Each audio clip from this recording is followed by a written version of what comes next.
దేవుని స్తోత్రం కలుగునుగాక. ప్రశస్తమైన శ్రేష్టమైన సమయాన్ని మనందరికీ ఆ దేవాదేవుడు ఇచ్చినందుకు దేవాదేవుడికి వందనాలు తెలుస్తున్నాం. అలాగే అందరికీ కూడా వందనాలు తెలుస్తున్నాం. చదవబడిన లేఖన భాగాల్లోని విషయాలను 4 సువార్తలలో సువార్తికులు రాశారు. మత్తయి సువార్తలో 21వ అధ్యాయం 1 నుండి 11 వరకు మనం చదువుకున్నాం. అలాగే మార్కు సువార్త 11వ అధ్యాయం 1వ వచనం నుండి 10వ వచనం వరకు కూడా ఇదే విషయాలు ఉంటాయి. అలాగే లూకా సువార్త 19వ అధ్యాయం 28వ వచనం నుండి 40 వరకు, అలాగే 44 వరకు కూడా ఇవే విషయాలు సువార్తికులు రాశారు. అలాగే యోహాను సువార్త 12వ అధ్యాయము 12వ వచనం నుండి 19వ వచనం కూడా ఇదే సంఘటనను సువార్తికులు రాశారు. అయితే ఒక్కొక్క సువార్తికుడు ఒక్కొక్క రకంగా దేవుని సువార్తను ప్రకటించారు. ఏమైనా వలన కొంతమంది ఒక సువార్తికుడు ప్రవక్త అన్నాడు, ఒక సువార్తికుడు దావీదు కుమారుడు అన్నాడు, ఒక సువార్తికుడు ప్రభువైన దేవుడు అన్నట్టుగా చెప్పబడ్డాడు. అలాగే ఒక ప్రవక్త ఇశ్రాయేలు రాజు అని చెప్పబడ్డాడు. ఏమైనా వారా ఇక్కడ అన్ని విషయాలను మనం గమనించినట్లయితే మొట్టమొదటిగా ఆయన ఒలివ కొండ దిగి వస్తూ బేతనియా అనే గ్రామాల దగ్గరగా ఉండి తన శిష్యుడిని ఇద్దరిని పిలిచి, ఇదిగో నీకు ఎదురుగా కనబడుతున్న గ్రామానికి వెళ్ళి గాడిద పిల్ల కట్టబడి ఉంటుంది, ఆ గాడిదను తీసుకొని రండి. ఒకవేళ మీకు ఎవరైనా అభ్యంతరం వచ్చినట్లయితే ఆ పిల్లల్ని పెట్టేటప్పుడు అది ప్రభువుకు కావలసి ఉన్నదని చెప్పుడి, వారు ఆ గాడిదలను పంపిస్తారని చెప్పి సరిచారు. అలాగే ఆ ప్రకారం శిష్యులు చేసి గాడిదను ఆయన దగ్గరికి తీసుకొచ్చిన తర్వాత తమ బట్టలను ఆ గాడిద మీద వేశారు. వేసిన తర్వాత దాని మీద కూర్చొని ఆయన జయప్రవేశము యెరూషలేము పట్టణానికి ప్రయాణమై వచ్చినట్లుగా లేఖనాలు మనకన్నీ కూడా స్పష్టంగా తెలుస్తున్నాయి. ప్రియమైన వారా, ఇక్కడ మనం గమనించినట్లయితే ఒక్కొక్క సువార్తికుడు ఒక్కొక్క రకంగా రాశాడు. వాటిలో కొన్ని విషయాలన్నింటినీ కూడా మనం ఈ దినాన ధ్యానం చేసుకుందాం. మొట్టమొదటిగా మనం జ్ఞాపకం చేసుకున్నట్లయితే ప్రవచనం యొక్క నెరవేర్పు.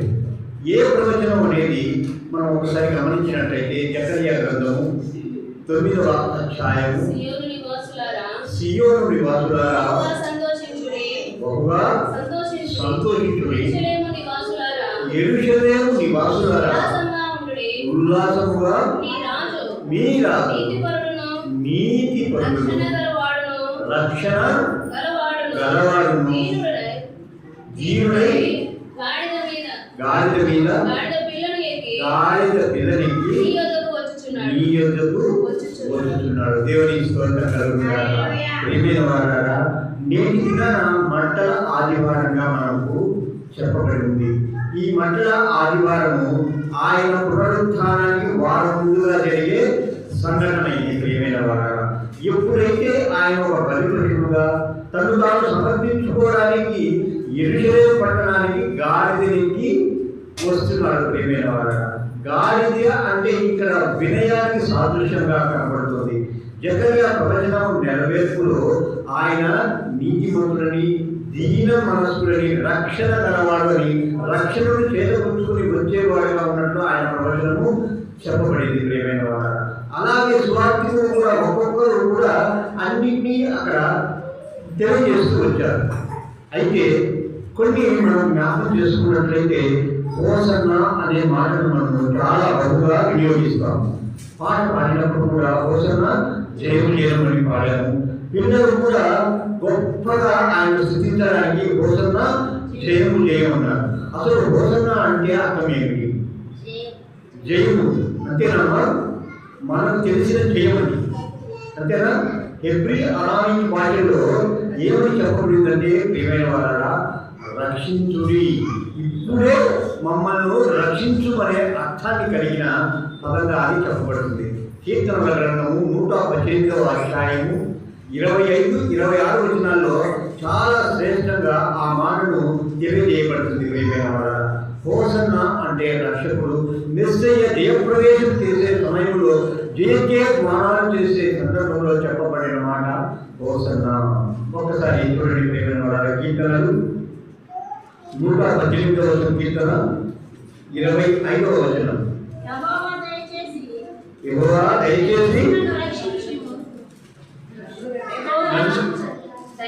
నన్ను రక్షించుము.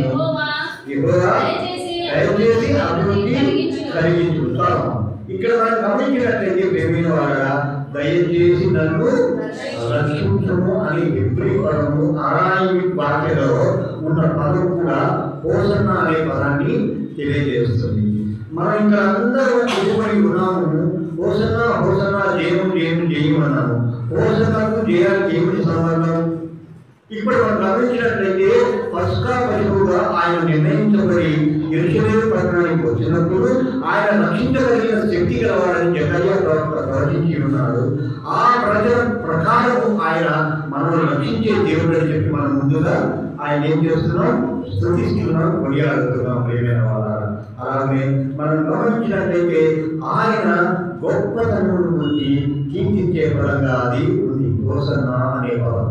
అలాగే మనం చూసినట్లయితే సహాయం కోరేదిగా నేటి ఆధ్యాత్మిక చింతనలతో కూడుకున్న మనకందరికీ కూడా ఆ పదము ఎలా ఉంది అంటే సహాయము కోరుకునే పరంగా ఉంది. హోసన్న కాపాడు, హోసన్న రక్షించు, హోసన్న మమ్మల్ని ఈ దినాన్ని రక్షించు, ఈ రోజునే రక్షించు అని చెప్పి ఆయన వేడుకునే పరంగా మనకి ఇక్కడ కనబడుతుంది ప్రియమైన వాళ్ళ.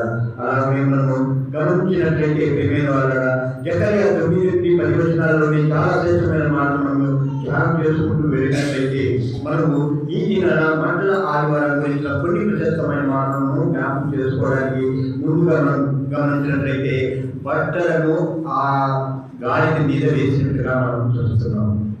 అసలు బట్టలు అంటే ఏమిటి? వస్త్రాలు అంటే ఏమిటి? మనము ధరించుకునే బట్టలు ఎందుకు మనం ధరిస్తున్నాం?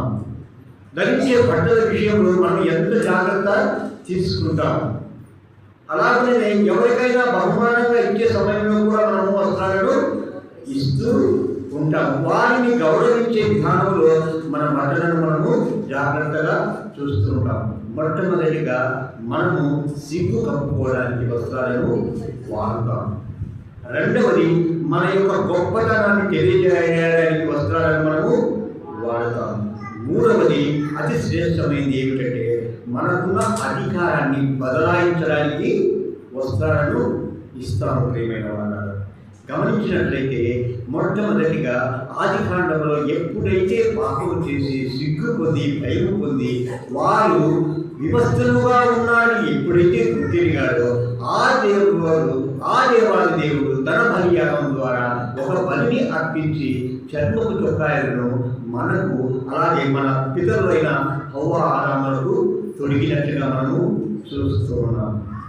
అయితే నేటి దినాల్లో ప్రియమైన వాళ్ళ ఈ బట్టల గురించి చెప్తారంటే చాలా గొప్ప శ్రేష్టమైన మాటలను పరిశుద్ధ లేఖనాల్లో ఉంటాం. అందులో కొన్ని మాటలను మనము ఈ దినాన ధ్యానము చేసుకుంటాం ప్రియమైన వాళ్ళ. అధికారం బదిలీ కొరకు చూసినట్లయితే 2వ రాజుల గ్రంథము 2వ అధ్యాయము 13-14 వచనాలు చూసినట్లయితే ప్రియమైన వాళ్ళ ఏలియా ఎలీషాకు వస్త్రాన్ని ఇచ్చాడు. ఆ వస్త్రం ఏమిటి అంటే తనకు కలిగిన శక్తి బలం దేవుడు ఇచ్చిన గొప్ప బలాన్ని శక్తిని ఎవరికి ఇచ్చాడు? ఎలీషాకు ఆ వస్త్రం ద్వారా బదిలీ చేసినట్టుగా చూస్తాం. అయితే ప్రియమైన వాళ్ళ యాజకులలో ఒక శ్రేష్టమైన ఆచారం కనబడుతుంది.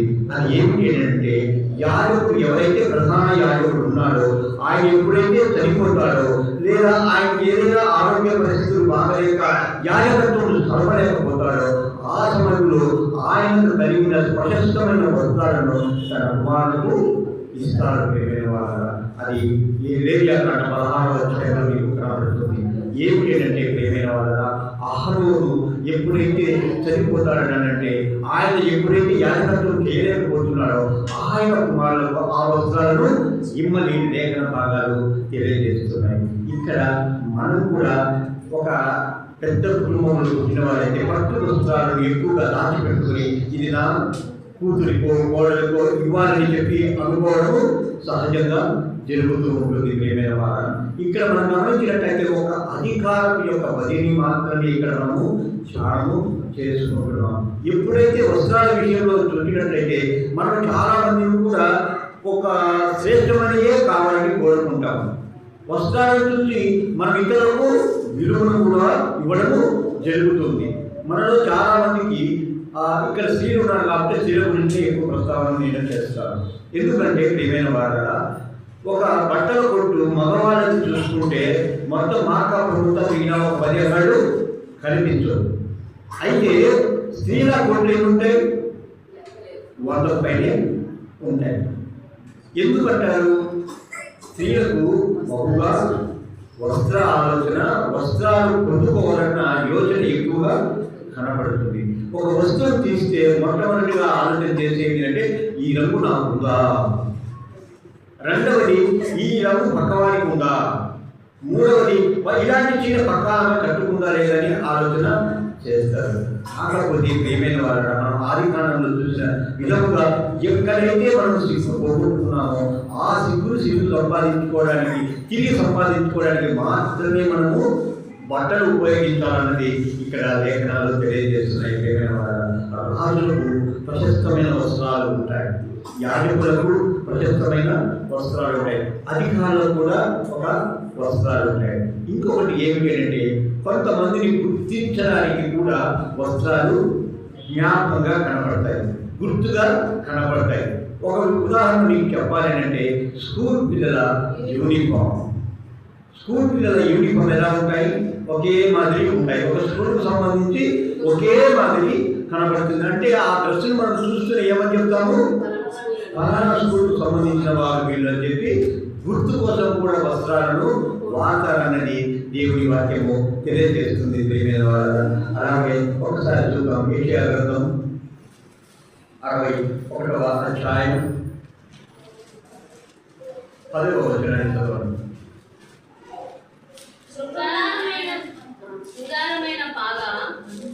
శృంగారమైన పాగా ధరించిన పెళ్లి కుమారుని రీతిగాను ఆభరణములతో అలంకరించుకున్న పెళ్లి కుమారుని రీతిగాను ఆయన రక్షణ వస్త్రములను నాకు ధరింపజేసి ఉన్నాడు. నీతి భయపడను నాకు ధరింపజేసి ఉన్నాడు. దేవుని స్తోత్రం కలుగునుగాక. చూడండి ప్రియమైన వారా, ఈ విధంగా పెళ్లిలో కూడా రకరకాలైన వస్త్రాలను మనం ధరిస్తాం. కాకపోతే పెళ్లి కుమార్తెకు కావాల్సిన ప్రత్యేకమైన వస్త్రాలు పెళ్లి కుమార్తెకు ఉంటాయి. అలాగే పెళ్లి కుమారునికి సంబంధించి పెళ్లి కుమారునికి ప్రత్యేకమైన వస్త్రాలు ఉంటాయి. ఒక సందర్భంలో ప్రభువు యేసుక్రీస్తు పెళ్లి విందు గురించి చెప్పినప్పుడు ఆ విందులో పాల్గొనడానికి కూడా ఒక వస్త్రం కావాలంట. ఆ వస్త్రం ఉంటేనే ఆ పెళ్లిలో ప్రవేశం ఉంటుంది. ఎప్పుడైతే అక్కడ పెళ్లి పెద్ద ఆ వస్త్రం లేదు నీకు అని చెప్పి ఆ వ్యక్తిని బయటికి పంపించినట్టు కూడా మనం లేఖనాలు చూస్తాం. అయితే ఇక్కడ పెళ్లి కుమార్తె విందులు మనం పాల్గొనాలంటే కూడా మనకేం కావాలి? ఒక ప్రశస్తమైన వస్త్రము కావాలన్నది ఈ వాక్యం మనకు తెలియజేస్తుంది. పెళ్లి కుమార్తెకు ఎలాంటి వస్త్రాలు ధరింపజేస్తామనంటే ఆమె ప్రత్యేకంగా కనపడాలి. అలాగే పెళ్లి కుమారుడు కూడా ప్రత్యేకంగా కనపడాలని వస్త్రాలు దయచేస్తాం. అయితే 64వ యెషయా గ్రంథంలోని 64వ అధ్యాయం 10వ వచనాన్ని చూద్దాం. మీ పరిశుద్ధ పట్టణములు ఇంటి కుమారులైన సియోను వీడైన క్షమించండి. ఇక్కడ ఇదే లేఖన భాగంలో 66 వచనం 64:6 మేమందరము అపవిత్రమైన వారమైనవి, మా నీతి క్రియలన్నీ ఆయన మేమందరము ఆకువలే పాడిపోతుంది, గాలి వాన కొట్టుకొనిపోయినట్లు మా గొర్రెలను కొట్టుకొనిపోవడం. దేవుని స్తోత్రం కలుగునుగాక. ఇక్కడ మనం గమనించినట్లయితే మన నీతి క్రియలన్నీ కూడా మునిగి ఉండవలే ఉంటుందని దేవుని వాక్యం సెలవిస్తుంది. నిజంగా మన నీతి మనం ఎంతో మందికి వారు నీతి మంత్రులు శ్రేష్టమైన వారని చెప్పడానికి అవకాశం ఉంటుంది. కానీ మనము ఆ ధరించే వస్త్రాలలో కూడా మురికి ఉంటుంది. ఆ నీతి క్రియలు కూడా మురికి ఉన్నటువంటి దేవుని వాక్యము సెలవిస్తుంది. గమనించినట్లయితే ఎక్కడైనా ఎప్పుడైనా మనం ధరించే బట్టలను బట్టి ఎదుటి వారు మనకు ఇవ్వడము చాలా మటుకు జరుగుతూ ఉంది. పెళ్ళిళ్ళు వెళ్ళేటప్పుడు మనం ఏ డ్రెస్ వేసుకుంటామా లేదా ప్రయాణంలో ఏ డ్రెస్ వేసుకుంటామని ఆలోచన చేస్తాం. ఇవన్నీ విషయాలు మీకు ఎందుకు తెలియజేస్తున్నాను అంటే మన బట్టలన్నీ కూడా ఆయన గాడిద పైన వేసి దాని మీద ఆయనను కూర్చుండజేసాము. అంటే ఇక్కడ బట్టలు కూడా ప్రశస్తమైన శ్రేష్టమైన దానిని ఏం చేస్తున్నాము, ఆయన కిందికి వేస్తున్నాం. దాని మీద ఆయన ఆశీనుడు కావడానికి మనం చేస్తున్నాం. ఇక్కడ మన జీవపు గర్భాన్ని మనము చంపుతున్నట్టుగా మనం చూస్తున్నాం. ప్రేమైన వాళ్ళ ఎవరైతే మనం ఎక్కువ విలువ కలిగిన బట్టలు ధరించుకొని ఎక్కువ కలిగిన వస్త్రాలు ధరించుకొని మన ధార్మికాన్ని కనబరుస్తున్నాము, అలాగా కాకుండా మన వస్త్రాలను ఆయన కింద పరిచి ప్రేమిన వాళ్ళ మన ధార్మికుడి యొక్క జీవితాన్ని మనము తగ్గించుకోవడానికి ఇక్కడ ప్రయత్నం చేస్తున్నారని దేవుని వాక్యము సెలవిస్తుంది. ఒక్కసారి చూద్దాం. ప్రేమిన వాళ్ళ ప్రకటన గ్రంథం 7వ అధ్యాయము 14వ వచనంలో ఎంతో శ్రేష్టమైన మాటను ఆ దేవాలయంలో అందుకు నేను అయ్యా నీకే తెలియనగా ఆయన ఇలాగూ నాతో చెప్పాను, వీరు మహాశ్రమల నుండి వచ్చిన వారు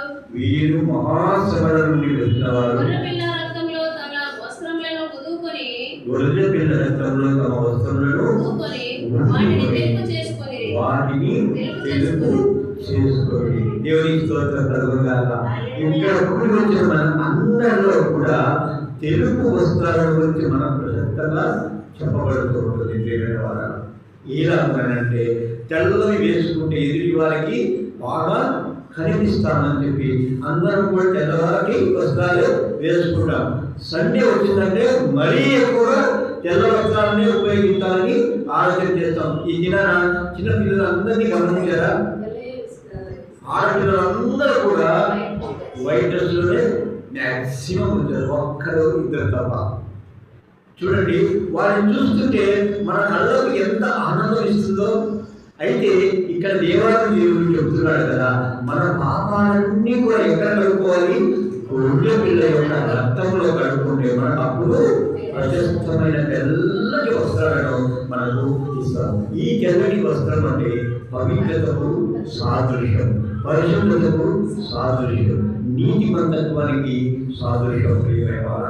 అలాంటి వస్త్రాలను మనం ధరించుకోవాలంటే గొర్రెపిల్ల రక్తము అవసరమయ్యింది. గొర్రెపిల్ల రక్తం అవసరమయ్యింది అని అంటే గొర్రెపిల్లను చంపాలా వద్దా? చంపాలి కదా. మరి ఆ గొర్రెపిల్ల ఎవరు? లోక పాపమును మోసుకొని పోవు దేవుని గొర్రెపిల్లగా గత వారాల్లో మనము చెప్పుకున్నాం. ప్రియమైన వారు, ఆ గొర్రెపిల్ల రక్తము ద్వారా మనం అందరం కూడా పవిత్రపరచబడతాం, మన పాపాలన్నీ కడిగివేయబడతానని ఈ లేఖన భాగం మనకు తెలియజేయబడుతుంది. అలాగే ఒకసారి గమనించినట్లయితే లేవియా కాండము 16వ అధ్యాయము 4వ వచనాన్ని చూద్దాం. ప్రియమైన వారు,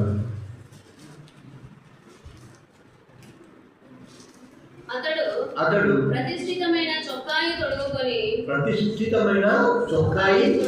తొడుగుకొని తన మానవునకు సన్ననార లాగులు తొడుగుకొని సన్ననార దట్టి కట్టుకొని సన్ననార పాగా పెట్టుకొనవలెను. ఇక్కడ గమనించినట్లయితే సన్నరాయిన నార వస్త్రాలను ధరించేవారు యాజకులు, అంతఃపురాల్లో నివసించే రాజులు, రాణులు. అయితే ప్రియమైన వారు, అంతటి శ్రేష్టమైన వస్త్రాలను దేవాది దేవుడు మనకి ఇవ్వడానికి కూడా సిద్ధంగా ఉన్నాడు. అయితే ఆ ఇచ్చిన వస్త్రాలను మనం ఆయన చింతకే వేయాలి తప్ప మనం గొప్పగా కనబరుచుకోవడానికి వీలు లేదన్నది దేవుని వాక్యము సెలవిస్తుంది. అయితే మనము చాలా గొప్పగా వస్త్రాలను ధరిస్తూ ఉంటాము. అయితే యోగు గారు ఇదే వస్త్రాల గురించి ఒక మాట చెప్తున్నాడు. చూడండి ప్రియమైన వారు, యోగు గ్రంథము 30వ అధ్యాయము 18వ వచనం.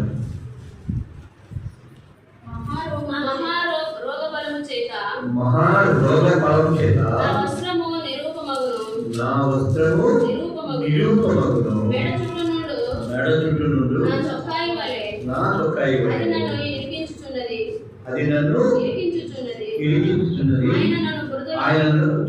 ఇక్కడ మనం గమనించినట్లయితే ప్రియమైన వాళ్ళ మహాలోక బలం చేత నా వస్త్రము నిరూపమగును.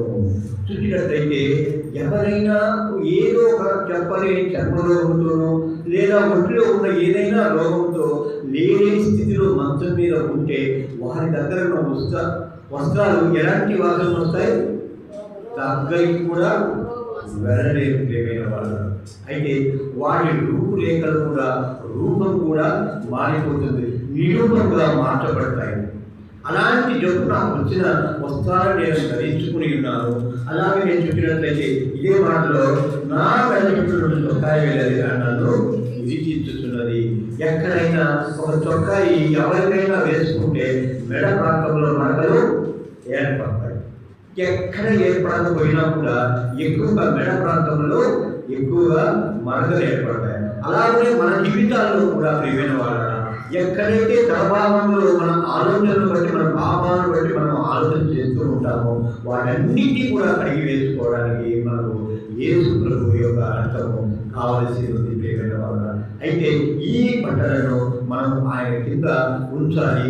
ఆయన కింద వేసినప్పుడు ఆయన అన్నింటినీ కూడా సరిచేసి మనకు ప్రశస్తమైన వస్త్రాలను ఇస్తారని చెప్పి దేవుడి వాక్యం చదివింది. ఒకసారి చూద్దాం ప్రియమైన వాళ్ళ. ప్రకటన గ్రంథం 3వ అధ్యాయం 5వ వచనంలో జయించువాడు ఆరాధన తెల్లని వస్త్రములు ధరించుకును జీవ గ్రంథములు అతని పేరంత మాత్రము పెట్టక నా తండ్రి ఎదుటను ఆయన దూత ఎదుటను అతని పేరు ఒప్పుకొందును. దేవుని స్తోత్రం కలుగుగాక. ఇక్కడ గమనించినట్లయితే ఎలాంటి వస్త్రాలు మనకు కలిగి ఉంటాయి అంటే తెల్లని వస్త్రములు ధరించుకున్నారు. తెల్లని వస్త్రాలు ధరించుకున్నారంటే వారికి ఏం కలిగి ఉంటుంది అంటే జయము కలిగి ఉంటుంది. జయము ఎప్పుడు కలుగుతుంది ప్రియమైన వాళ్ళ? యేసుక్రీస్తు రక్తంలో కడుగుకోవడం నీకు జయం వస్తుంది. అంతేనా? ఆలోచన చేయమ్మా.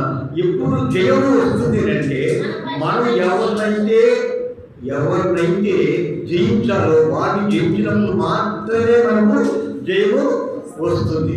జయము రావడం అంటే ఏ విధమైన జయం మనం కోరుకుంటున్నాం? మొట్టమొదటిగా మొన్న అడిగిన ఒక ప్రశ్న, మన మానవులు అందరూ కూడా ఏ విషయంలో ఎక్కువగా భయపడతామనంటే మరణ విషయంలోనే భయపడతాం. ఆ మరణానికి ఎదుర్చగలిగిన శక్తి ఎవరికి ఉంది? ఆ దేవునికి మాత్రమే ఉంది. ఆ దేవుడైన ప్రభువు మానవ రూపంలో ఈ లోకానికి వచ్చి శిలువ మరణం పొంది నీ కొరకు నా కొరకు ఆయన మరణించాడు, నిన్ను నిత్య జీవంలోనికి రక్షించడానికి. ప్రియమైన వారు, ఎప్పుడైతే నిత్య జీవంలోకి నిన్ను రక్షించాలని అనుకుంటాడో అప్పుడు నీవు దేవుడు పొందుకున్న వాడికి దేవుడు పొందిన దానిగా నువ్వు గుర్తించాలి. ఎప్పుడైతే యేసు ప్రభువు నీలో ఉన్నాడని నువ్వు అనుకుంటావో, నీవు పునరుద్ధానానికి సంసిద్ధులు అవుతావో, పునరుద్ధాన దినంలో నీవు కూడా పునరుద్ధానం పొందుతావు నీవు అనుకుంటావో అప్పుడే నీవు జయం పొందిన దానివా జయం పొందిన వాడిగా నీవు ఉంటావు. అలాంటి వారికి తెల్లని వస్త్రాలను ఆయన దయచేసి వారందరినీ కూడా జీవ గ్రంథంలో లిఖింపబడి వారి పేరు ఎంత మాత్రం కూడా తుడిపివేయనని చెప్పి దేవుని వాక్యము సెలవిస్తుంది. అలాగే మనం గమనించినట్లయితే యోహాను సువార్త 19వ అధ్యాయం 23-24 చూసినట్లయితే ఎంత ఘోరమైన స్థితిని సైనికుడు యేసును సిలువ వేసిన తర్వాత ఆయన వస్త్రములు తీసుకొని ఒక్కొక్క సైనికుడికి ఒక్కొక్క భాగం వచ్చినట్లు దానిని 4 భాగములు చేసి దేవుని స్తోత్రం. ఇక్కడ మనం గమనించినట్లయితే ప్రియమైన వారా, ఆయన సిలువ వేసే సమయంలో ఒక వస్త్రం ఆయన ధరించుకుని ఉన్నాడు. అది ఏక వస్త్రంగా చెప్పబడి ఉంది.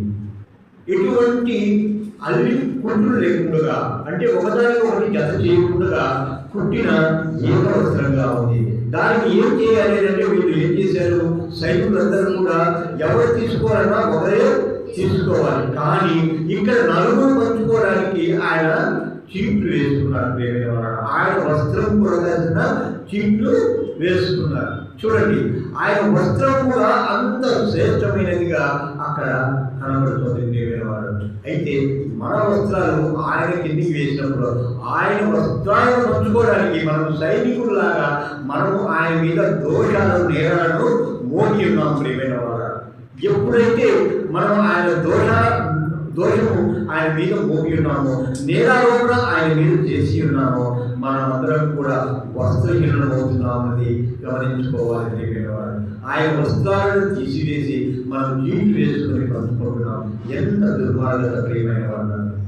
ఆయన మానాన్ని కూడా దోచుకునే దొంగలుగా మనం ఉంటున్నాం, దోచుకునే వ్యక్తులుగా మనం ఉంటున్నాం, దోచుకునే పాపాత్ములుగా మనం ఉంటున్నాం అన్నది దేవుని వాక్యం సెలవిస్తుంది. అయితే ఆయన నీకు ప్రశస్త వస్త్రాన్ని ఇచ్చే దేవాదేవుడుగా ఉన్నాడు. తన జీవగ్రంథంలో నీ దేవుని అన్నిటికీ కూడా తుడిపివేయని దేవాదేవుడు నీకు నాకు ఉన్నాడన్నది మనం ఎన్నడైనా గమనించుకున్నామా? మన ఆత్మపరిశీలన చేసుకున్నామా? ఈ లోకంలో మన పిల్లలకి ఏ డ్రెస్ కావాలి, మనకి ఏ డ్రెస్ కావాలి, మన భర్త ఏ డ్రెస్ వేసుకుంటే బాగుంటాడు, మన పిల్లలు ఇంకా ఎంతటి డ్రెస్ వేసుకుంటే బయట వాళ్ళకు మన గొప్పతనం తెలుస్తుందని మనం ఆలోచన చేస్తున్నామే. ఆయన వస్త్రాలను చీట్లు వేసుకొని పంచుకుంటున్న దొంగలమైన మనము, నీచులమైన మనము, నికృష్టులమైన మనము ఆయన మనకిచ్చే ప్రతిష్టమైన వస్త్రాన్ని మనం మర్చిపోతున్నాం. ఈ లోకరీతిగా మనం అన్నీ కోరుకుంటున్నాం, కానీ ఆయన ఇచ్చే ప్రశస్త వస్త్రాన్ని మాత్రం మనము గుర్తిరగలేకపోతున్నాం. అయితే ప్రియమైన వాళ్ళ ఇలా మనము ఆలోచన చేసినట్లయితే ప్రియమైన వాళ్ళ వస్త్రం విషయంలో, బట్టల విషయంలో మనం చాలా జాగ్రత్తగా ఉండాలి. ఎక్కడైతే మన డాంబికాన్ని చంపుకొని మన బట్టలైన మన డాంబికాన్ని, మన యొక్క అధికారాన్ని అన్నీ కూడా ఆయన కింద వేయాలి. దాని మీద ఆయన ఆశీనుడు కావాలన్నది దేవుని వాక్యము సెలవిస్తుంది ప్రియమైన వారు. అలాగే మనం గమనించినట్లయితే ఇక రెండవ విషయానికి వచ్చినట్లయితే బట్టల గురించిన విషయానికి మనం ఆలోచన చేసినట్లయితే ఆయన బట్టలతో పాటు మంటలు కూడా రోడ్లు దారి వెంబడ కూడా పరిచిన వారుగా ఉన్నట్టుగా మనం చూస్తున్నాం ప్రియమైన వారుగా. అయితే ఈ విషయాన్ని మనం జ్ఞాపకం చేసుకున్నట్లయితే లేవియాకాండం 7వ అధ్యాయం 40వ వచనంలో చూసినట్లయితే గుడారాల పట్టణ సమయంలో మంటలను పట్టుకొని యెహోవా సన్నిధిని తల్లులు, పిల్లలు, కుటుంబంతో సహా అక్కడ నిలిచి దేవుడితో ఉత్సహించాలని అక్కడ వచనము తెలియజేయబడుతుంది ప్రియమైన వారు. చూసినట్లయితే మనము మంటలను తీసుకునే సమయము ఎందుకు అనంటే దేవుని సన్నిధానంలో నిలిచి ఉత్సాహంతో పాడేవారుగా, ఉత్సాహ గానం చేసేవారుగా, ఉత్సహించి ఉండేవారుగా ఉండాలన్నది దేవుని వాక్యము సెలవిస్తుంది ప్రియమైన వారు. ఒక రాజు కానీ, ఒక నాయకుడు కానీ ఒక చోటుకు వెళుతున్నాడనంటే ఆయనకు సంబంధించిన ఆయన గుర్తుగా కలిగిన వాటిని మనం ఏం చేస్తారు, చాలా మంది జెండాలు తగ్గి పట్టుకుని అక్కడ గొప్పగా ఆయన్ని ఘనకీర్తితో పొగుడుతూ ఉంటారు, జయమని చెప్పి కోరుకుంటున్నాడు. అయితే ఇక్కడ నీ కొరకు నా కొరకు మరణం చెందడానికి వస్తున్న ఆ దేవాది దేవుని ఎలా కొనియాడారు ప్రియమైన వారు. అక్కడ కొనుక్కున్న వారంతా కూడా మంటలతో హోసన్నా దేవుడు, దావీదు కుమారుడు దేవుడు, ఆయన ప్రవక్త అని చెప్పి, ఆయన దావీదు కుమారుడు అని చెప్పి, ఇశ్రాయేలు రాజు అని చెప్పి ఆయన పొగుడుతూ అక్కడ మంటలను పట్టుకున్నట్టుగా మనము చూస్తూ ఉన్నాం. అలాగే గమనించినట్లయితే ప్రకటన గ్రంథము 7వ అధ్యాయము 9వ వచనం చూసినట్లయితే ఎంతో ప్రశస్తమైన మాటను మంటల గురించిన మాటలు అటు తర్వాత నేను చూడగా ప్రతి వంశంలో నుండి, ప్రతి జనుల నుండి, ప్రజల నుండి, ఆయా మాటలు మాట్లాడే వారి నుండి వచ్చి ఎవరు లెక్కింపదాని యొక్క గొప్ప సమూహం కనబడేను. వారు తెల్లని వస్త్రములు ధరించుకున్న వారై ఖర్జూరపు మంటలు చేత పట్టుకుని సింహాసనం ఎదుటను, గొర్రె పిల్ల ఎదుటను నిలువబడి సింహాసనాసీనుడైన మా దేవునికి, గొర్రెలకు మా రక్షణకై స్తోత్రమని మహాశబ్దంతో ఎరిగించి చెప్పి. చూడండి ప్రియమైన వారు, ఇక్కడ పట్టణ గ్రంథంలో వస్త్రాలు, తెల్లని వస్త్రాలు ధరించుకున్నవారు, అలాగే ఖర్జూరపు మంటలను ధరించుకున్నవారు ఆ దేవుని సన్నిధిలో నిలబడి ఆయనకు స్తుతిగానాలు చేస్తున్నట్టుగా ఈ లేఖన భాగాలు చూస్తున్నాం. ఇక్కడ ప్రతి జనములో, ప్రతి వంశములో ప్రతి గోత్రంలోనూ ప్రతి ఒక్కరు కూడా ఆయన ఎదుట నిలబడినట్లుగా మనం చూస్తున్నాం. లెక్కింపులారని ఒక గొప్ప జన సమూహము అక్కడ కనబడింది. సమూహంలో లెక్కింపలేకుండా ఎంత ప్రేమైన వారు. మరి అందులో నీవు నేను ఉండడానికి సిద్ధంగా ఉన్నామా? ఇక్కడ తెల్లని బట్టలు పట్టుకోవడానికి కానీ, ఖర్జూరము చెట్టు యొక్క మంటలను మనం ధరించడానికి కానీ మనం సిద్ధంగా ఉండాలి అంటే ఎలాంటి వారుగా మనం ఉండాలి? మనల్ని మనం తగ్గించుకునే వారుగా ఉండాలి. మనల్ని మనం పవిత్రపరుచుకునే వారుగా ఉండాలి. మనము దేవుడికి అర్పణ చేసుకునే వారుగా ఉండాలన్నది దేవుని వాక్యము సెలవిస్తుంది. ప్రేమ వారు మీ 4 సువార్తలు మీరు చూసినట్లయితే, ఆ 4 సువార్తలు మీరు జాగ్రత్తగా చదువుకున్నట్లయితే అక్కడ మీ రక్షణ మీకు కనబడుతుంది. మీకు దేవుడికి ఆశీర్వాదం కనబడుతుంది. మీకు ఒక స్థిరమైన సుస్థిరమైన స్థానము నేను ఇస్తానని చెప్పబడిన దేవుడి ప్రవచనాలు మీకు అక్కడ కనబడతాయి. ప్రియమైన వారు చూడండి, మీరు ఇంటికి ఎదిగిన తర్వాత చదవగలిగిన వారు ఉంటే ఈ 4 సువార్తలలో 4 విషయాలు మీరు జాగ్రత్తగా గమనించండి. మంటల గురించిన వారిని చూసినట్లయితే ఆ జన సమూహంలో, ఆ గొప్ప జన సమూహంలో, లెక్కింపలేని జన సమూహంలో మనం ఉండగలవారమా? ఆలోచన చేయండి. ప్రియమైన వారా, మీకు మరీ హెచ్చరిక చేస్తున్నాను. ఎప్పుడైతే మనల్ని తగ్గించుకుంటామో, ఎప్పుడైతే మనము ఆక్షేపించుకొని మనం ఆత్మపరిశీలన చేసుకుని ఆ దేవుని సన్నిధానంలో నిలబడే తెల్లని వస్త్రాలు ధరించుకొని మంటలు పట్టుకుని ఆయన స్థుతించే వారుగా అర్హతను సంపాదించుకోవాలని దేవుని వాక్యం ద్వారా మీకు హెచ్చరిక చేస్తున్నాను. ప్రియమైన వారా, ఇక్కడ మనము మరి లేఖనాల్లో గమనించినట్లయితే మరి ఎక్కువ చూసినట్లయితే ఈ 4 సువార్తలలో కొన్ని విషయాలు మాత్రం మనము జ్ఞాపకం చేస్తున్నాం. ప్రియమైన వారా, మొట్టమొదటిగా ప్రవచనము యొక్క నెరవేర్పు. చక్కగా ప్రవక్త చెప్పినట్టుగా 9:9 చెప్పినట్టుగా ఆయన రక్షకుడుగా, నీతిమంతుడుగా, వినయాలతో వస్తున్నాడు. వినయ మనస్కుడై ఆయన యెరూషలేము పట్టణానికి వస్తున్నాడు. ఈ విషయాన్ని ఎవరికి చెప్పాలి? సియోను పట్టణానికి చెప్పాలి. సియోను యెరూషలేము పట్టణంలోకి చెప్పాలని దేవుని వాక్యం ప్రోత్సహిస్తుంది. ఇక్కడ కూడా చిన్న సువార్త మనం ప్రకటించే వారంగా ఉండాలని దేవుని వాక్యం ప్రోత్సహిస్తుంది. సువార్త దాటడానికి నీకు చదువే రానవసరం లేదు. నీకు గొప్పగా వాక్యం చెప్పాల్సిన స్థితి నువ్వు ఉండాల్సిన పరిస్థితి అయితే లేదు. ప్రియమైన వారా, ఎప్పుడైతే నీవు ఆయన నీకు చేసిన మేరకు, ఎప్పుడైతే నీవు రక్షణ ప్రకటించిన ఆయన నీ రక్షణలోని మహానుభవస్తుని బట్టి నీవు ఇతరులకు చెప్పినట్లయితే అది స్వార్థగా ఎంచబడుతుందని దేవుని వాక్యము సెలవిస్తుంది. అలాగే గమనించినట్లయితే రాజుగా ఆయన స్వాగతాన్ని స్వీకరించినాడు. అక్కడ అందరూ కోరుకున్న వారందరూ కూడా ఆయన దావీదు కుమారుడా జయము, హోసన్నా జయము, అలాగని ఆయన ఇశ్రాయేలు రాజుగా వచ్చాడని చెప్పి యోహాను సువార్త చూడండి. ప్రేమ వారా,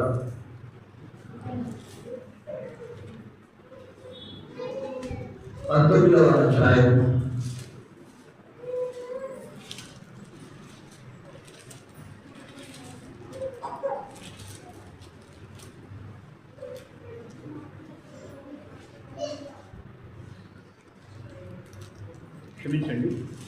12వ అధ్యాయం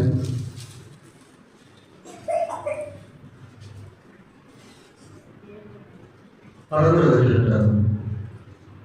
ఖర్జూరపు మంటలు పట్టుకొని ఆయన ఎడక్కము పోయి జయము ప్రభువే కూర్చున్న ఇశ్రాయేలు రాజు స్తుతింపబడును కేకలు వేసిరి. ఇక్కడ ఈ స్వార్థికుడు యోహాను స్వార్థికుడు తన స్వార్థ ద్వారా ఇశ్రాయేలు రాజుగా ఆయనను ప్రకటిస్తున్నాడు. ఆయన ఒక రాజుగా అక్కడికి వస్తున్నాడు. మనం రాజుని ఎలా స్తుతిస్తాం? ఎలా ఆయన గొప్పగా మనం స్తుతిస్తాం? ఎవరైనా ఒక వ్యక్తి మన ఇంటికి లేకపోతే మన ఈదులలో వెళ్తూ ఉంటే ఆయన స్తుతించడానికి ఎన్నో రకాలుగా ఎదుర్కొంటున్నాం, ఎన్నో రకాలుగా ఆయనను స్తుతిస్తాం. మనం ఎక్కువగా మన నోటితోనే ఎక్కువగా స్తుతించడం జరుగుతుంది. ఇక్కడ ఖర్జూరములను మంటలను పట్టుకొని ఆయన ఇశ్రాయేలు రాజుగా వస్తున్న వారికి జయము అని చెప్పి ఇక్కడ అక్కడ కూడుకున్న జనులందరూ కూడా అక్కడ ప్రకటించినట్టుగా మనం చూస్తూ ఉన్నాం. అయితే ఈ జనులందరూ యెరూషలేము పట్టణానికి రావాల్సిన కారణం ఏమైంది? ఎక్కడైనా మీరు లేఖనాలు చదువుకున్నప్పుడు, ఎక్కడైనా మీరు లేఖనాలు చదివినప్పుడు యెరూషలేము పట్టణానికి అంత జన సమూహము ఎందుకు వచ్చింది? ఎలాగ వచ్చింది? పస్కా పండగ ఆచరించడానికి ఎంతమంది వస్తారు? కుటుంబం మొత్తం వస్తుంది. ఏ వంశస్థులు వస్తారు? అన్ని గోత్రాల వారు మాత్రమే వస్తారా? యూదులు మాత్రమే వస్తారా? యూదులు మాత్రమే వస్తారా? కానీ లేఖనాలు అలా చెప్పలేదు. అయితే యెరూషలేము పట్టణంలో పస్కా పండుగ జరిగే సమయంలో, పులిటి రొట్టెల పండుగ జరిగే సమయంలో, వారం రోజుల పండుగలు అందరూ వస్తూనే ఉంటారు. ఇశ్రాయేలు ప్రజలందరూ కూడా ఆ పట్టణానికి వచ్చి ఆ దినాల్లో వారు ఆ పండుగ ఆచరించాలి. 3 దినాలు మాత్రమే ఆ పండుగ ఆచరించి వెళ్ళిపోవాలి. అంటే అక్కడ ఏమవుతుందంటే అక్కడ కూడుకున్న జనాలందరూ కూడా ఏం చేస్తారంటే పండుగ ఆచరించడానికి వస్తూ ఉంటారు. వారు బంధువులతో సహా వస్తూ ఉంటారు. అయితే ఆ పట్టణంలో యెరూషలేము పట్టణంలో యూదులు మాత్రమే ఉన్నారా? ఇంకా వేరే వారైనా ఎవరైనా ఉన్నారా? ఉండవచ్చు. అయితే ప్రియమైన వాళ్ళ, ఇక్కడ మనం గమనించినట్లయితే ఇదే యోహాను సువార్తలోని మాటలు మనం ఒక్కసారి చూసినట్లయితే ప్రియమైన వాళ్ళ, ఇదే 12వ అధ్యాయంలో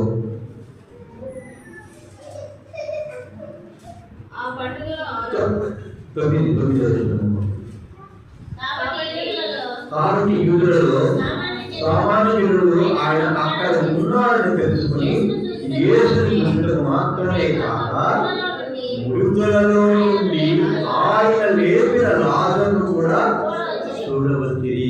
స్తోత్రం కలుగునుగాక.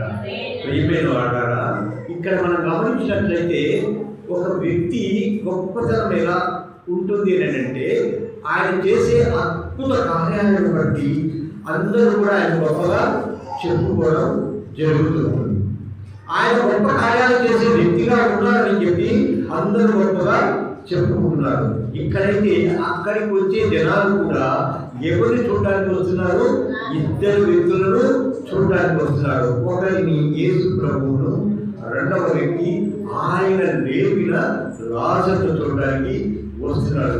ఈ విషయాన్ని అక్కడ ఉన్న శాస్త్రులు, యాజకులు, పరిసయ్యులంతా కూడా ఏమి ఆలోచన చేశారంటే ప్రియమైన వాళ్ళ, ఇద్దరిని చంపేయాలి అని అక్కడ ఆలోచన చేశారు. ఎందుకు అలా ఆలోచన చేశారు అంటే యేసు ప్రభువును చంపితే ఆయన చేసిన అద్భుత కార్యాలన్నీ కూడా మర్చిపోతారు. అలాగనే అక్కడ లేపిన లాజరును కూడా చంపితే ఆ లాజరును చంపి లాజరు చంపిపోతే సాక్ష్యమే ఉండదు. అదే విషయాన్ని ఒకసారి చూడండి. కింద వచనాల్లో ప్రియమైన వాళ్ళ 17వ వచనం, 17 ఆయన లాజరును సమాధిలో నుండి పిలిచి మృతులలో నుండి అతనిని లేపినప్పుడు ఆయనతో కూడా ఉండిన జనులు సాక్ష్యమిచ్చింది. దేవుని స్తోత్రం కలుగునుగాక. చూడండి ప్రియమైన వారా, ఎప్పుడైతే ఆయనతో కూడా ఉన్న సాక్ష్యాన్ని కూడా తప్పితే ఎటువంటి చింత నీకు ఉన్నదన్నది అక్కడ చేరుకున్న ప్రధాన యాజకులకు అలాగనే పరిసయ్యులకు ఉంది. వారు ఎలాగైనా సరే ఇద్దరిని చంపాలన్న ఆలోచన చేశారు ప్రియమైన వారు. అయితే ఇక మనం 2వ విషయాన్ని చూసినట్లయితే వినయ చిహ్నంగా ఉంది. అక్కడ గాడిద మీద ఆయన ఎక్కి వస్తున్నాడంటే, ఒక రాజు గుర్రం ఎక్కి వస్తున్నాడంటే యుద్ధానికి సిద్ధమైన వాడిగా ఉన్నట్టుగా మనం చూస్తాం. అదే గాడిద మీద వస్తే ప్రియమైన వారు, ఆయన గాడిద మీద వస్తే వినయానికి సాదృశ్యంగా కనబడుతుంది. ఇది గాడిద గురించి చాలా సమాచారము పరిశుద్ధ లేఖనాల్లో ఉన్నాయి. కానీ మనము ఇప్పుడు అది తీసుకుంటే మనకు సమయం సరిపోదు కనుక మనం గాడిలో ఒకే విషయాన్ని ఆలోచన చేద్దాం. ఎప్పుడు కూడా ఎంత భారం వేసినా కూడా గాడిద ఆ భారాన్ని మోస్తుంది. అలాగనే ప్రయాసమై భారం మోస్తున్న సమస్తమైన జనులారా, మీరు నా యుద్ధతులంటే మీకు విశ్రాంతిని కలుగజేస్తారు. మనం ప్రయాసపడే భారం అంతా కూడా ఎవరి మీద వేయాలి? ప్రభువైన యేసుక్రీస్తు మీద వేస్తే ఆయనే అన్నింటినీ సరిచేసి నీకు విశ్రాంతి కలగజేస్తాడని దేవుని వాక్యము తెలియజేయబడుతుంది. చూడండి, మన వస్త్రాలను ఆయన గాడిద మీద వేస్తే దాని మీద ఆయన ఆశీర్వుడై నీకు ప్రశస్తమైన వస్త్రాలను ఇవ్వడానికి సిద్ధపడ్డాడు. అలాగని నీవు ఖర్జూర మండలం తీసుకుంటే పరలోకంలో ఆయన సన్నిధానంలో నీకు స్థితించడానికి అర్హత నీకు ఆయన కలుగజేశాడు. ప్రియమైన వారు, ఇలా మనము చూసినట్లయితే 3వ విషయాన్ని 4వ విషయాన్ని చూసినట్లయితే ఆయన ఒక పశుక పరిపశువుగా ఆయన నిర్ణయం చేయబడ్డాడు. మొదటిగా చూద్దాం. ప్రియమైన వారు, కొరింథీయులకు రాసిన మొదటి పత్రిక 5వ అధ్యాయం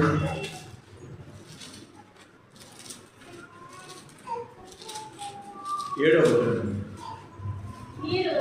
మీరు కుడిపిండి లేని వారు కనుక కొత్త ముద్ద అవుటకై ఆ పాతదైన కుడిపిండిని తీసి పారేయండి. అంతేకాక క్రీస్తు అను మన వస్త్రాపరిపు వధింపబడును. దేవుని స్తోత్రం కలుగుగాక. ఇక్కడ మన జీవితాల్లో ఆయన పరిపరుచుగా వచ్చాడు. మన కొరకు ఆయన శిలువను పొంది రక్తాన్ని కాల్చాడు. ప్రియమైన వారా, మనం ఎంతగా పులిసిన వారమో, ఎంతగా పాపాత్మకమై ఉన్నామో ఆ పులిసిన దాన్ని పారవేయుడని చెప్పి దేవుడి వాక్యము సెలవిస్తుంది. ఎప్పుడైతే వాటిని పారవేసి ఎప్పుడైతే మనము ఎదురుగా మన కళ్ళ ఎదురుగా ఆయన శిలువమరణాన్ని జ్ఞాపకం చేసుకుంటూ ఉన్నామనంటే మనము కొత్తగా మనం మారుతామని దేవుని వాక్యము సెలవిస్తుంది. ఆయన పరిశుద్ధంగా ఆయనే పిలుస్తూ ఉన్నాడని ఈ వచనం తెలియజేస్తుంది. అలాగే మనం గమనించినట్లయితే యోహాను సువార్త 12వ అధ్యాయము 19-11 వచనాలు కూడా మనం చూసినట్లయితే దేవుని వారు అక్కడ అతనిని బట్టి యూదులలో అనేకులు తమ వారిని విడిచి యేసునందు విశ్వాసం ఉంచిరి కనుక ప్రధాన యాజకులు లాజరును కూడా సంపనాలోచన చేసి చూడండి. ఎందుకనంటే ఆయన పస్కా బలిపశువుగా యెరూషలేము ప్రవేశించేయాలి.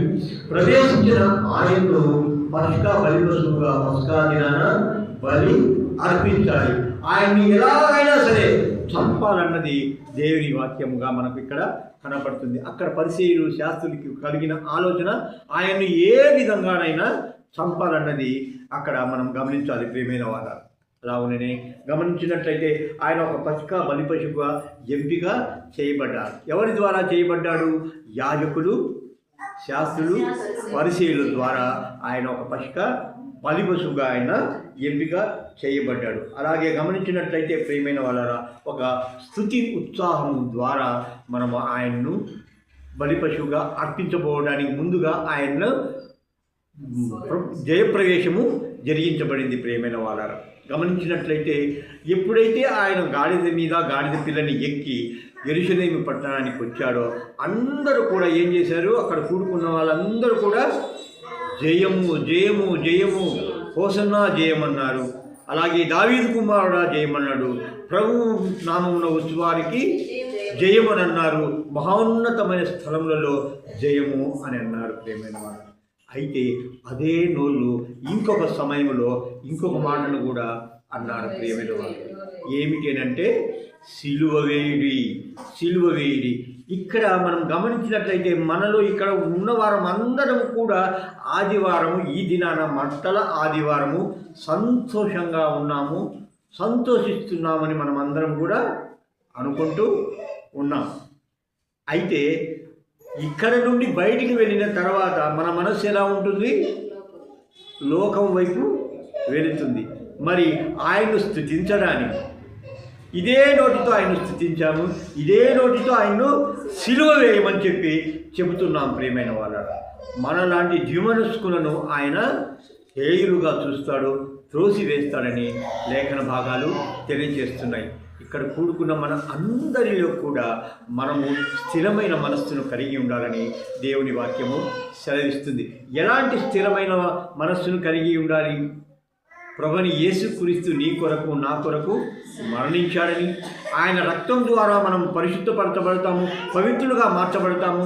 మనం అందరం కూడా మన బట్టలను ఉతుకుకొని తెల్లని బట్టలను ధరించి జయించే వారంగా మనం ఉంటామన్నది దేవుని వాక్యం ద్వారా మనం తెలుసుకొని ఆ విధమైన ప్రవర్తనను ఈ లోకములో మనము మరణించేంత వరకు కలిగి ఉండాలన్నది దేవుని వాక్యంగా కనబడుతుంది. ప్రియమైన వారు చూసినట్లయితే ఆయనను సిలువ వేయడి అన్నాడు. సిలువ వేయడము ఆయనకి ఇష్టమైందా, మనకిష్టమైందా? ఆయనకు ఇష్టమైంది, దేవునికి కూడా ఇష్టమైంది. మరి మనం నోటి గుండా చెప్పకపోతే ఆ కార్యం జరుగుతుందా? జరగదు. కానీ ఇక్కడ పిలాతు ఏం చేశాడు అంటే 7 మార్లు ఆయన తప్పించడానికి ప్రయత్నం చేసినా కూడా అక్కడ ఏం చేశారంటే ఇంకా గొడవలు అవుతాయేమో అని చెప్పి నీకే అప్పచెప్తున్నాను, మీరు పోయి సిలువ వేసుకోండి అని చెప్పి ఆయన అక్కడి నుంచి వెళ్ళిపోయినట్లుగా, చేతులు కడుక్కుని వెళ్ళిపోయినట్లుగా మనము లేఖనాలు చూస్తూ ఉన్నాం. అయితే ప్రియమైన వాళ్ళ ఆయన సిలువ మరణం పొందాడు కనుక మనమందరం కూడా పవిత్రులుగా తీర్చిదిద్దబడుతున్నాం. అయితే నీవు తిరిగి పాపం చేసి ఇంకనూ ఆయన సిలువ మరణానికి అప్పగిస్తున్నావా? ఆలోచన చేయండి, ఆత్మ పరిశీలన చేసుకోవాలి. మరీ మనం చేస్తున్నాం. తిరిగి మనం పాపం చేసినట్లయితే మన పాపాల కొరకు ఆయన చనిపోతే ఆ పాపాల నుండి మనం విముక్తులు అయినట్లయితే తిరిగి మనం ఆ పాపం చేసినట్లయితే ప్రియమైన వాళ్ళు మళ్ళీ ఆయన్ను మనము సిలువ వేస్తున్న వారం అని చెప్పి లేఖనాలు తెలియజేస్తున్నాయి. చివరిగా ఇంకొక విషయాన్ని చూసినట్లయితే శిష్యుల విధేయత కూడా అక్కడ కనబడుతుంది. చూద్దాం ప్రియమైన వాళ్ళ మార్కు సువార్త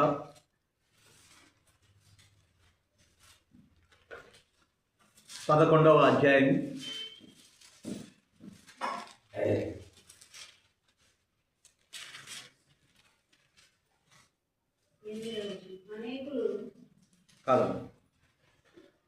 2 నుంచి 6 వచనాలు.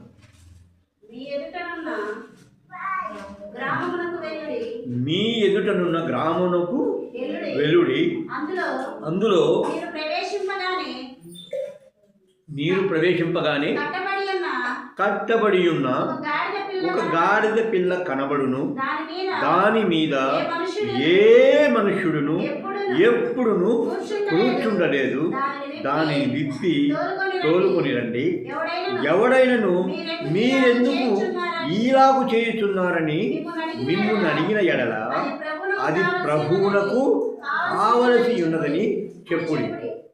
తక్షణమే అతడు దానిని ఇక్కడికి తోలి పంపునని చెప్పి వారిని పంపెను. వారు వెళ్ళగా వీధిలో ఇంటి బయట తలవాకిట కట్టబడి ఉన్న గాడిద పిల్ల ఒకటి వారికి కనబడెను.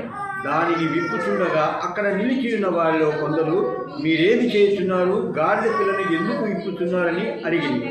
అందుకు శిష్యులు యేసు ఆజ్ఞాపించినట్లు వారితో చెప్పగా వారు పోనిచ్చిరి. దేవుని స్తోత్రం కలుగును గాక. ఇక్కడ మనం గమనించినట్లయితే యేసు ఏమైతే చెప్పాడో దాన్ని తూచా తప్పకుండా శిష్యులు చేశారు. ఇక్కడ విధేయత కనపరిచారు. ప్రేమైన వాళ్ళ చాలా మందిలో కొన్ని పొరపాటు ఆలోచనలు చేస్తుంటారు. వినయం అంటే ఏమిటి, విధేయత అంటే ఏమిటి చెప్పగలరమ్మా?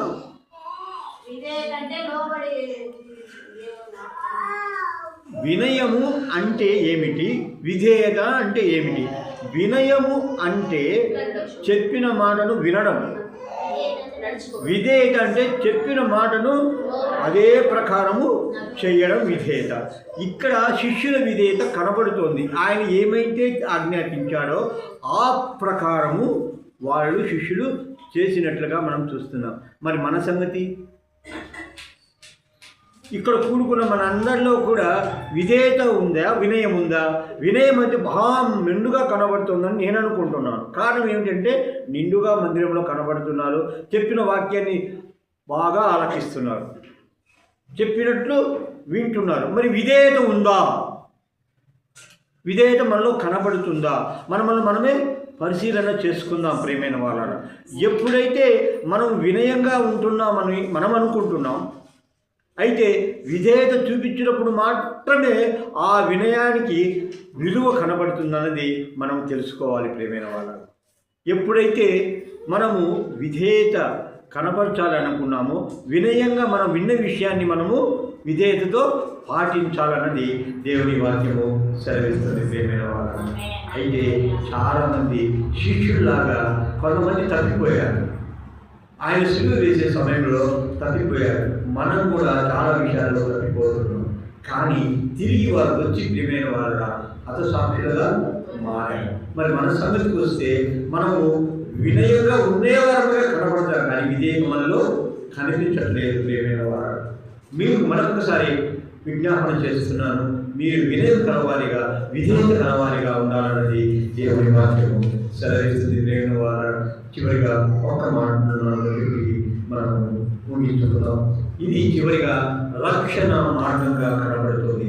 ఆయన యెరూషలేము పట్టణానికి తను తాను సమర్పించుకోవడానికి ఒక్క వారం ముందుగా వచ్చాడు.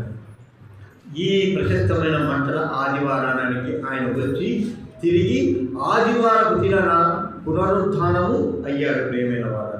5వ దినాన మరణం పొంది, శుక్రవారం దినాన మరణం పొంది, ఆదివారం దినాన పునరుత్థానుడు అయ్యాడు. మొదటిగా నీ రక్షణ మార్గం కొరకైన ఆయన ప్రయాణము యెరూషలేమునకు వచ్చి చేరింది. ఆ యెరూషలేము పట్టణంలో ఆయన ఊరికి వెలుపల గవరిలో ఆయన్ను వధించారు. ఈ విధంగా అన్ని మన గొర్రెపిల్ల విషయంలో మనం అన్ని జ్ఞాపకము చేసుకున్నాం. ఆ గొర్రెపిల్లను ఎలా వధిస్తారని చెప్పి లేవియా కాండాన్ని తీసుకున్నాం.